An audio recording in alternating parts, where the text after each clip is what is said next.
Hace 2 semanas se realizó la Rails World en Toronto, en donde DHH, o sea, David Heisenmeyer Hansson, si lo dije bien, presentó las nuevas funcionalidades de Ruby on Rails. Entre ellas anunció Rails 8 y aquí vamos a hablar de algunas de ellas. Y son muy chéveres. Yo realmente no acostumbro a pasarme a las últimas versiones de los frameworks o de los lenguajes que yo estoy usando, porque prefiero esperar a que la comunidad encuentre errores de seguridad o de performance o algunos otros ajustes menores.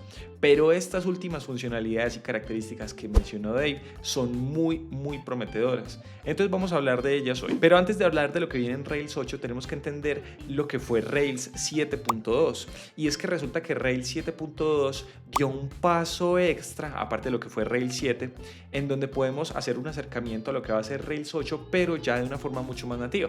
Es decir, en Rails 7 vimos unos cambios significativos como el uso de estímulos y hotwire, pero en la versión Rails 7.2 se mejoró muchísimo la estabilidad, sobre todo porque ya exige que la versión mínima sea de Ruby 3.1 y la versión Ruby de 3.1 hizo un boost en el performance muchísimo mayor a lo que venía en las versiones de la 2. Yo, por ejemplo, tenía la mayoría de mis aplicaciones instaladas con Ruby 2.7, que fue de las últimas que salieron de la franja de los dos, y cuando di el salto a Ruby 3 puedo decir que el performance cambió muchísimo. En cualquier caso, desde la versión de Rails 7.2 vamos a ver habilitado por defecto el JIT, que es el compilador just in time de Ruby que está disponible en CRuby desde la versión 3.1 y que promete unos cambios significativos en el performance. Ellos ofrecen entre el 15 y 25% de mejora en la latencia, entonces vemos que esto es realmente significativo. También en Rails 7.2 pasó algo, y es que con el comando Rails generate container vamos a crear un archivo de Docker en donde nos va a generar una configuración en la que vamos a incluir Redis, una base de datos que puede ser Postgres, MySQL o SQLite, un headless de Chrome para poder hacer nuestras pruebas, el Active Storage configurado para crear archivos de manera local y la bandera de gmalloc para el compilador de Ruby.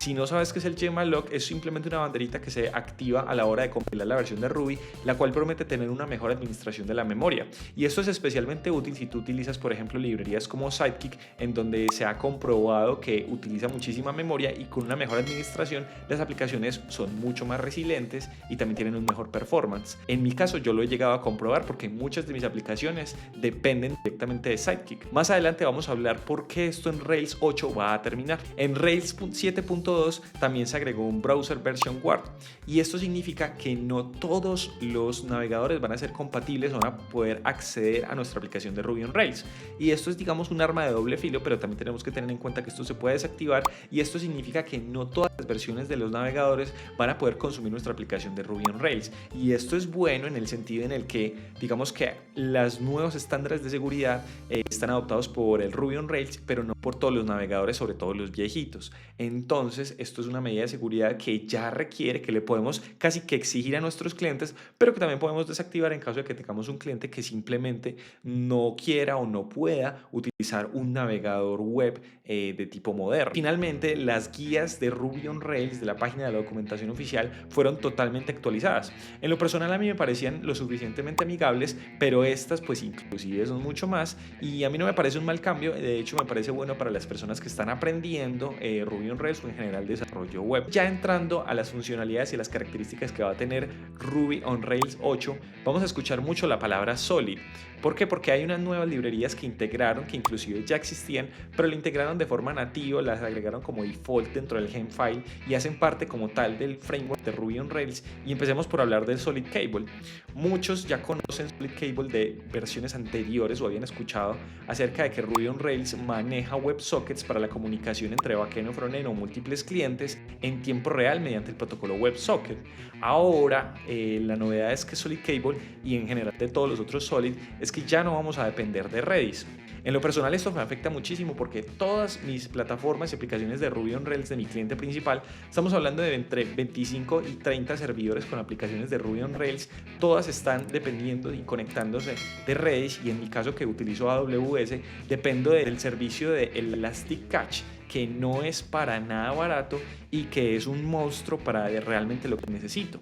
Estos ofrecen resiliencia, múltiples concurrencias, ofrecen alta disponibilidad, también replicación, pero son cosas que yo no necesito, sino es la persistencia en memoria que necesita, en mi caso, Sidekick, para poderse conectar, y esto ya no va a ser un requisito porque todos los Solid van a utilizar SQLite. Entre otras cosas, DHH menciona que SQLite ya está listo para modo producción. No estamos hablando de una super plataforma como GitHub, Shopify o la misma Basecamp de él, en donde SQLite pues está en producción. De hecho, a mí me gusta mostrar o hacer tutoriales o demostraciones de Ruby on Rails utilizando SQLite porque le evito a la persona, al estudiante, toda esa parafernalia de instalar Postgres o MySQL como servicio o inclusive montar el Docker. Ya con SQLite simplemente tenemos un pequeño archivito en el cual representa nuestra base de datos, pero esta base de datos está preparada para producción porque permite múltiple concurrencia, un pooling de alta velocidad y tiene otras características que lo han vuelto mucho más sólido en el último tiempo. La siguiente de la que vamos a hablar es SolidQ, que está relacionada con justamente la anterior. Al igual que SolidCable, SolidQ ya elimina completamente la dependencia con Redis y también utiliza SQLite. Fue muy curioso porque cuando yo vi esto en LinkedIn, me comuniqué con DHH, inclusive le hice una pregunta en alguno de sus posts y le preguntaba si SolidQ va a reemplazar a Sidekick, y cuál fue mi sorpresa cuando él mismo me dijo que él no utilizaba Sidekick en ninguna de las empresas de 37 Signals. Es decir, que estamos hablando de, por ejemplo, Basecamp o Hey, no utilizan Sidekick, y para mí esto fue una sorpresa. Yo utilizo mucho Sidekick, de hecho tengo unos forks en donde yo hago mis propias implementaciones de algunos cambios porque lo utilizo mucho y hay cosas que no he visto que están allá afuera pero que hacen parte de mis necesidades. Pero con SolidQ, sabiendo que DHH mismo lo usa en plataformas que son millones de veces más grandes que las mías, pues da una muy buena confianza y lo voy a empezar a implementar. Voy a hacer un estudio de cómo hacer esa transición entre Sidekick y SolidQ, empezando porque no voy a necesitar Redis y esto va a disminuir en gran parte la infraestructura que en mi caso uso. Ya sabemos que ActiveJob utiliza diferentes backends, como lo pueden ser Sidekick, como lo puede ser DelayedJob, pero a partir de ahora va a ser SolidQ porque va a ser el defecto en Ruby on Rails 8. Estamos hablando de que Hey maneja hasta 20 millones de jobs por día. De la misma forma, SolidCache ya no utiliza Redis. Como todos sabemos, en los últimos años el almacenamiento en disco y el acceso al hardware de disco se ha vuelto mucho más barato y accesible que acceder a RAM. Es por esto que Redis ya es un segundo plano y ya podemos hablar de que podemos hacer caché en disco. Y de esto se aprovecha SolidCache para nosotros poder hacer nuestro caching que ya veníamos haciendo en versiones anteriores de Ruby on Rails para cachear, por ejemplo, cachear o entrar en caché pedazos de HTML, componentes, consultas o cualquier otro dato que queramos entrar en caché. Entonces, haciendo un análisis de costo efectivo, ya podemos ver que puede ser viable hacerlo en el disco duro. También podemos soportar caché encriptado o cifrado y también podemos colocar políticas de retención para que nuestro caché expire apropiadamente. En algunas de las menciones de DHH, él decía que le quería poner mucho esfuerzo a que Ruby on Rails mutara más hacia el soporte a las PWA. Inclusive en Ruby on Rails 7 podemos ver que el mismo framework genera algunos archivos para que podamos convertir nuestra aplicación de Ruby on Rails en una Progressive Web App. Sin embargo, ya introducen Action Notifier, la cual es una gema de Ruby que facilita el envío de notificaciones a través de varios servicios, por ejemplo correo electrónico, SM o notificaciones push, inclusive pues servicios personalizados. Ya con Action Notifier podemos hacer un acercamiento más a que una aplicación de Ruby on Rails sea una Progressive Web Application. DHH mencionó que esta es una de sus prioridades para las nuevas versiones de Ruby on Rails. Ruby on Rails 8 introduce el Authentication Generator, que para mí es un gran avance. Yo utilizo mucho la gema Device y de hecho cualquier programador de Ruby on Rails, si tú le preguntas cuál es su gema favorita, seguramente le va a mencionar Device. Es porque es una muy buena gema que nos permite la autenticación. Si no sabes qué es, simplemente es una gema que genera unas plantillas, unos middleware y unos modelos para nosotros poder darle autenticación a nuestra aplicación. Nos permite entrar con usuario y contraseña, sea email o nombre de usuario, recuperar contraseña, agrega seguridad, cifra, o sea, tiene varias características muy importantes alrededor de la autorización y de la autenticación, pero a veces para la mayoría de los casos de uso, sobre todo los pequeños, MVPs o proyectos pues normales, puede ser una gema muy grande y muy pesada para lo que necesitamos. Inclusive pues es tan completa que hasta puede ser difícil de customizar. Difícil entre comillas porque pues realmente no lo es, pero los muchachos de Ruby on Rails 8 se han dado cuenta de que con unos pequeños ajustes y este comando Rails Generate Authentication vamos a generar algunos de los archivos ya generada la gema Device para generar el login, el forgot, el registration y también para hacer las modificaciones en los modelos, inclusive para poder cifrar nuestra contraseña. Entonces ya no vamos a tener que utilizar la gema device, que de nuevo no es mala, sino que a veces es demasiado para las necesidades normales, y esto va a ser completamente nativo ya en Ruby on Rails 8. También vamos a ver la nueva carpeta que se llama Script, en donde vamos a poder colocar nuestros archivos de scripting, por ejemplo, para hacer mantenimiento de nuestra base de datos, o por ejemplo, scripts que tienen que correr frecuentemente para hacer cualquier actividad de mantenimiento, o por ejemplo, si queremos limpiar algunos de nuestros datos, o cualquier otra tarea que queramos hacer. Esta se me hace muy similar en versiones anteriores de Ruby on Rails a la carpeta Live, en donde se colocaban los rake tasks. Entonces no sé si alguna vez colocaste el comando bundle exec task tal cosa. Ahí podías colocar tareas similares a estas en donde podías hacer configuraciones iniciales, borrar datos o hacer mantenimiento en general. Entonces cuando los muchachos saquen la versión oficial de Ruby on Rails 8 vamos a estar revisando esta carpeta para ver qué tiene de diferente con los rake tasks. Otro cambio que tuvo fue la adición por defecto de Rubocop y de las gemas de LSP.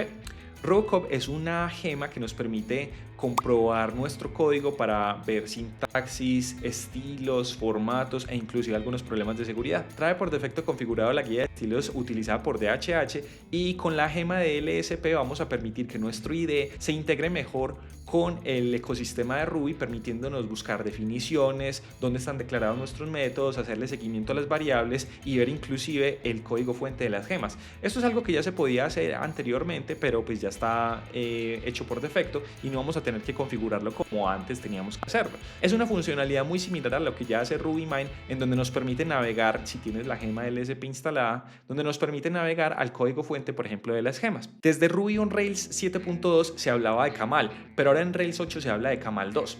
Y Camel 2 es una serie de scripts que nos van a permitir llevar nuestra aplicación desde un MVP, desde un hola mundo, desde una pequeña aplicacioncita directamente a producción.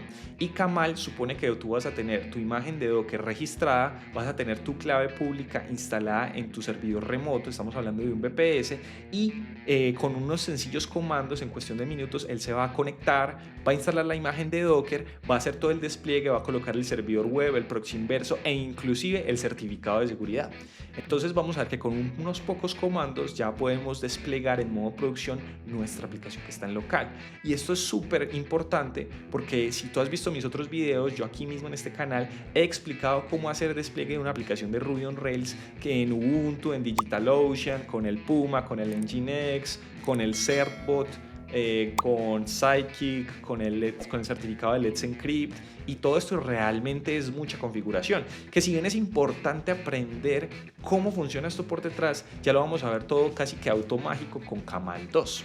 Entonces esto es bueno que lo utilicemos, pero también es bueno también que sepamos cómo funciona por detrás. Aparte de esto viene con Thruster y con Propchaft, y Propchaft viene reemplazando el SP Rockets o el Sprockets, que el cual venía siendo el pipeline por default de los assets. Ahora Propchaft llega a reemplazarlo y Thruster es también muy chévere porque nos va a permitir, junto con Camel 2, darle soporte a compresión de GZIP, también a los certificados automáticos con SSL y el S-Encrypt, y también me gusta mucho porque garantiza cero downtime, es decir, no tiempo de indisponibilidad mientras estamos haciendo nuestros deployments. Si tú haces deployments manual, o por ejemplo en mi caso lo hago a través de scripts de SSH o de Bash, me pasa que tengo algunos segundos de indisponibilidad mientras la aplicación rebotea, ¿sí? Mientras que coge los cambios. Esto se puede cambiar con configuraciones, digamos, un poco más avanzadas en Nginx y en Puma, pero con Thruster y Camel 2 esto ya va a ser automático. Finalmente van a cambiar la estructura del login en el output de la consola o en el standard out, y van a agregar una aplicación de benchmarking. Esto significa que nos va a permitir correr nuestra aplicación de Ruby on Rails en contra de un benchmark suponiendo diferentes sistemas operativos. Entonces, ¿cómo se comporta a nivel de velocidad con diferentes sistemas operativos como por ejemplo Ubuntu, CentOS, Amazon, Linux 2 o cualquier otro? Esto es muy importante porque vamos a poder garantizarle a nuestro cliente que vamos a escoger el mejor sistema operativo para nuestra aplicación de Ruby on Rails. Eso es todo hablando de las cosas que vienen de Ruby on Rails 8. Cuando haya el primer release oficial aquí en este canal vamos a volver a crear una aplicacioncita que creamos hace algunos años en donde hacíamos un sistema de información de tipo bodega. Creo que esta aplicación la hicimos en Ruby on Rails 5 o 6, no recuerdo, pero ya la podemos hacer en Ruby on Rails 8. Entonces quédate pendiente, dale like y suscríbete a este canal para que veas cuándo viene este video. De todos modos, en los comentarios te recibo cualquier idea, comentario, pregunta o corrección que quieres hacer acerca de lo que acabamos de hablar en este video. Finalmente te invito a que te unas en el Discord, porque en el Discord hablamos todo el día de cosas de Ruby, mandamos memes también, publicamos ofertas laborales y compartimos material didáctico de cómo aprender Ruby y cómo aprender Ruby on Rails. De vez en cuando nos reunimos en llamada de voz y hablamos cualquier cosa y compartimos y nos conocemos.